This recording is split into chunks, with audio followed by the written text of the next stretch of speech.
ഒരു പഴയ ജീൻസിനെ എങ്ങനെ മനോഹരമായ ഒരു സ്കേർട്ടാക്കി മാറ്റാം എന്നുള്ള ഒരു ഐഡിയ ആണ് ഞാൻ ഇന്ന് നിങ്ങളുമായിട്ട് ഷെയർ ചെയ്യാൻ പോകുന്നത്. ആദ്യം നമ്മൾ ജീൻസ് എടുത്തതിന് ശേഷം അതിന്റെ ഫ്രണ്ട്, അതായത് ക്രോച്ച് ഏരിയ വരുന്ന ഭാഗവും ഫ്രണ്ടിലെയും ബാക്കിലെയും ക്രോച്ച് ഏരിയ വരുന്ന ഭാഗം രണ്ടും ഒന്ന് നന്നായിട്ട് അഴിച്ചെടുക്കണം. അഴിച്ചെടുത്തതിന് ശേഷം നമുക്കതിനെ ഒന്ന് നൂത്ത് വിരിക്കണം. അതായത് ഫ്രണ്ടും ബാക്കും സൈഡ് ആക്കിക്കൊണ്ട് സൈഡിൽ വരുന്ന അതുപോലെ ആക്കി ഈ വീഡിയോയിൽ കാണുന്നത് പോലെ സൈഡിലേക്ക് വരുന്ന രീതിയിൽ നന്നായിട്ടൊന്ന് വിരിച്ച് ഇടണം. എന്നിട്ട് ആ ക്രോച്ച് വരുന്ന ഭാഗമെല്ലാം നല്ലപോലെ ഒന്ന് നൂത്ത് പിടിച്ച് വെക്കണം.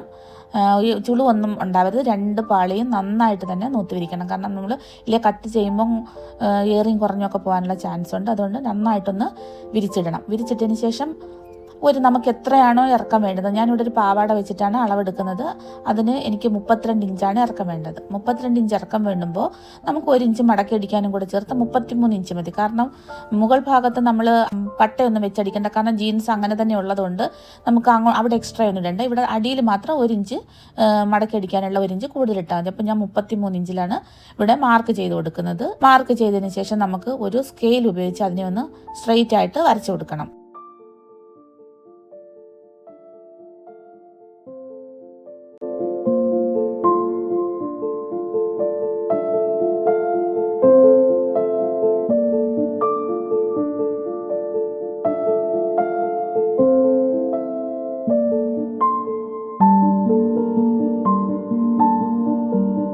അതിനുശേഷം ആ ക്രോച്ച് ഏരിയ നമുക്ക് എപ്പോഴും ഒരു 2 ഇഞ്ച് 2-2.5 ഇഞ്ച് നമ്മൾ എക്സ്ട്രാ ഇട്ടിട്ടാണല്ലോ ക്രോച്ച് ഏരിയ ഉണ്ടാക്കുന്നത്.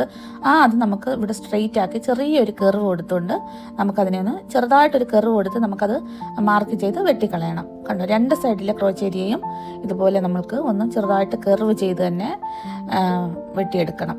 കണ്ടോ, ഇതുപോലെ ആദ്യം ഒന്ന് മാർക്ക് ചെയ്യുക. എന്നിട്ട് അതും ഒന്ന് നല്ലപോലെ പിടിച്ചു വെച്ചതിന് ശേഷം അതൊന്ന് കട്ട് ചെയ്ത് മാറ്റാം.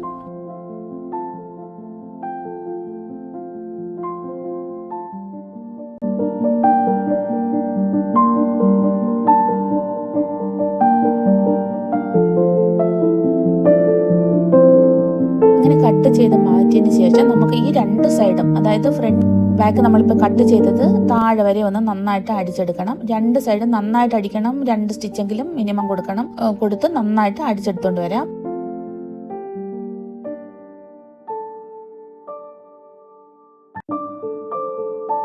അപ്പോൾ ഞാനിത് അടിച്ചെടുത്തോണ്ട് വന്നിട്ടുണ്ട്.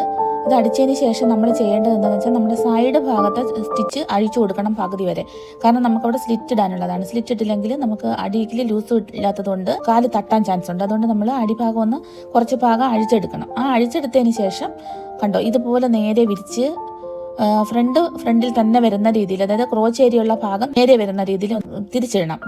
തിരിച്ചിട്ടതിന് ശേഷം നന്നായി വിരിച്ചെടുത്തിട്ട് നമുക്ക് എത്ര ഭാഗത്തേക്കാണോ സ്ലിറ്റ് വേണ്ടുന്നത് അത് അടയാളപ്പെടുത്തി കൊടുക്കണം. ഞാനിവിടെ 20 ഇഞ്ചിൽ സ്ലിറ്റ് ഇടുകയാണ്. ബാക്കി താഴോട്ട് ഓപ്പൺ ആക്കി വെക്കുകയാണ്. 20 ഇഞ്ച് അടയാളപ്പെടുത്തിയതിന് ശേഷം ഞാനവിടെ ബാക്കി ഭാഗമാണ് സ്ലിറ്റ് ഇടുന്നത്. സ്ലിറ്റ് നമ്മൾ ചുരിദാറിനൊക്കെ സ്ലിറ്റ് ഇടും പോലെ കുറച്ച് ഭാഗം അകത്തേക്ക് മടക്കി വെച്ച് ഒന്ന് തച്ചു കൊടുത്താൽ മതി. അപ്പോൾ അത്രയും ഭാഗം ഒന്ന് സ്ലിറ്റ് ഇട്ടുകൊണ്ട് വരാം.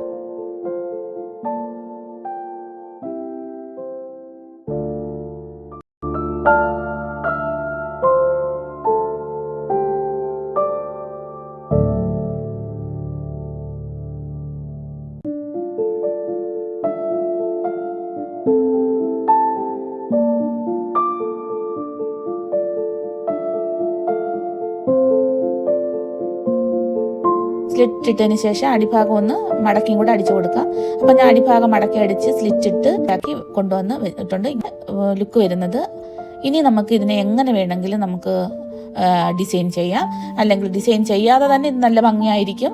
പക്ഷെ കുറച്ചും കൂടെ നമുക്ക് 2 ബട്ടൺസ് ഒക്കെ വെച്ച് കൊടുക്കുമ്പോൾ നല്ല ഭംഗിയുണ്ടാകും. പാൻറ് വെട്ടിയതാണെന്ന് തോന്നത്തേ ഇല്ല. ഞാനിപ്പോൾ ഇവിടെ അതിനകത്ത് നാളെ ഞാൻ എങ്ങനെയാണ് ഫ്ലവർ ഉണ്ടാക്കുന്നതെന്നൊരു ടീഷർട്ടിനെ മാറ്റിയപ്പോൾ കാണിച്ചായിരുന്നു. അതുപോലെ കുറച്ച് ഫ്ലവേഴ്സ് ഞാൻ ഇതിനകത്ത് നിന്ന് വെട്ടിയെടുത്തിട്ട് ആ ഫ്ലവർ ഇതിനകത്ത് അറ്റാച്ച് ചെയ്ത് കുറച്ച് ബട്ടൺസും കൂടെ പിടിപ്പിച്ചു കൊടുക്കുന്നുണ്ട്. അതും കൂടെ നമുക്ക് എങ്ങനെയാണെന്ന് നോക്കാം.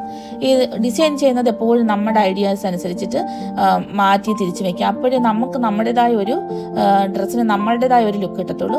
അപ്പോൾ ഇതുപോലെ തന്നെ ചെയ്യണമെന്നില്ല. നമുക്ക് പൂക്കൾക്ക് വരെ വേറെ കല്ലുകൾ വെച്ച് കൊടുക്കുക, അല്ലെങ്കിൽ ഇതൊന്നും വെക്കാതിരിക്കാം. ബട്ടൺ മാത്രം ഫിറ്റ് ചെയ്ത് കൊടുക്കാം, അല്ലെങ്കിൽ കുറച്ച് ബട്ടൺസ് അവിടെ ഇവിടെയായിട്ട് സെറ്റ് ചെയ്ത് കൊടുക്കാം. ഇപ്പോൾ ഇവിടെ കണ്ടോ, ഇതുപോലെ പൂക്കൾ വെട്ടിയെടുത്തിട്ട് അതിനകത്തൊരു ചെറിയൊരു സിൽവർ കളറിലെ ബീഡും കൂടെ വെച്ചിട്ട് ഒന്ന് ഡെക്കറേറ്റ് ചെയ്ത് കൊടുക്കുക. എന്നിട്ട് ഈ സിൽവർ കളറിലെ ബട്ടൺസും കൂടാണ് വെച്ച് കൊടുക്കുന്നത്. ഇത് ഇത്രയും വെച്ചതിന് ശേഷം ഇതിൻ്റെ എങ്ങനെയാണ് ഫൈനൽ ലുക്ക് വരിക എന്ന് കാണിക്കാം. വീഡിയോ എല്ലാവർക്കും ഇഷ്ടപ്പെട്ടിട്ടുണ്ടെന്ന് വിചാരിക്കുന്നു. ഇഷ്ടപ്പെട്ടിട്ടുണ്ടെങ്കിൽ ചാനലൊന്ന് സബ്സ്ക്രൈബ് ചെയ്ത് സപ്പോർട്ട് ചെയ്യണം. ലൈക്ക് ചെയ്യാനും കമൻറ്റ് ചെയ്യാനും മറക്കരുത്. Thank you for watching.